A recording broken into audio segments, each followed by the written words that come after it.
그럼 마지막으로 배춧잎 투표지 선관위 영상부터 보시죠.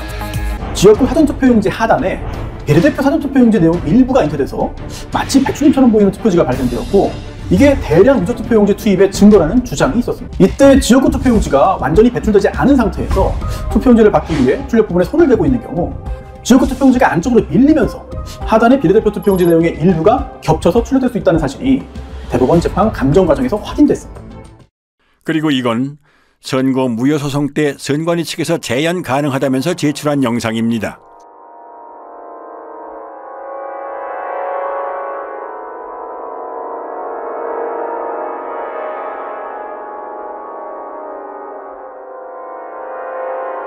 발상은 참신했지만 반박 불가한 여러 증거가 투표지에 남아 있었습니다. 선관위에서 사용하는 사전투표용지 발급기는 앱선사의 3색 잉크젯 프린터입니다. 잉크젯 프린터는 헤드가 좌우로 움직일 때 헤드에 달린 노즐에서 서너 가지 색의 잉크가 일제히 분사되어 색을 만들어내지요.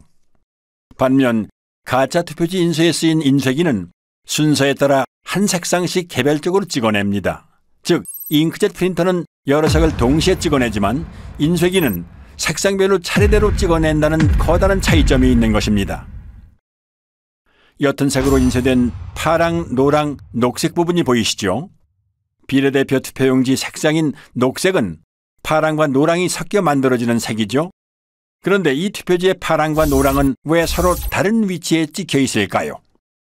앞서 설명드린 대로 잉크젯 프린터로 녹색을 출력하려면 파랑과 노랑을 동시에 동일한 위치에 분사해야 하므로 이 투표지에서처럼 두 색상이 각기 다른 위치에 찍히는 일은 결코 일어날 수 없습니다. 즉, 이 파랑과 노랑은 인쇄소 인쇄기에서 파랑을 먼저 찍어낸 후에 노랑을 찍어내는 과정에서 발생한 흔적으로 인쇄소에서 찍어낸 가짜 투표지라는 결정적인 증거가 되는 것입니다. 또한 국회의원 선거 투표라는 글자가 곡면을 따라 인쇄된 것도 원통을 사용하는 인쇄기 인쇄의 흔적입니다.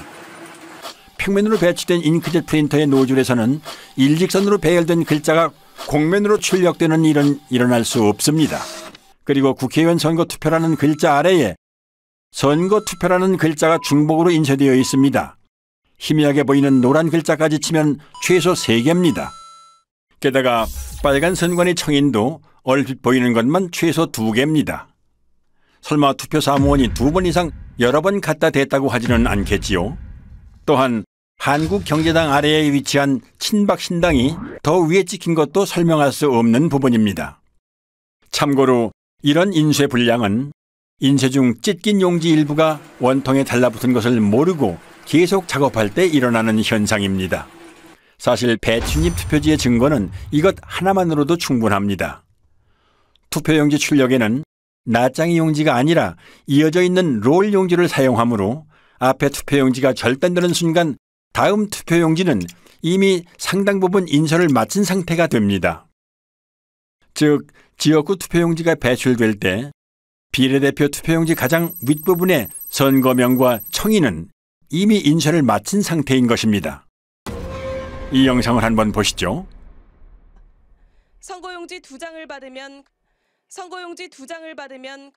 지역구 투표용지 배출에 바로 이어서 비례대표 투표용지가 나오는 모습입니다.